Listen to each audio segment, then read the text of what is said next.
และนาผู้ขลาผู้ใดได้ตามพระที่เธอเป็นเปี่ยวรุ่งเรืองส่องแจงไปทั่วทิศทั้งมวลดังอันปวงกาณผู้นั้นจะมีเตจานุภาวะมากนาจางประกอบไปด้วยรัศมีพามไปตั้งมวลเตียนย่อมเป็นที่หักแก่คนและเทวดาตั้งหลายทุกเมื่อแลยิ่งใจปวงได้แต่งกลมไฟตามปูจาพระพุทธเจ้าเป็นตนปุคลาผู้นั้นเตียนย่อมมีห้องท้องที่นอนอันหาเกิดและตั้มเป็นเต็มไปด้วย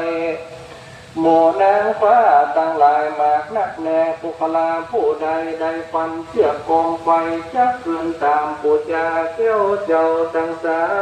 รจังอ่านการจุติตายจากเมืองคนก็เตียนย่อมไปเกิดเมืองฟ้ามีภาษาอันแล้วโดยแก้วคันใดภาษาทั้งมวลก็โดยอานิสงส์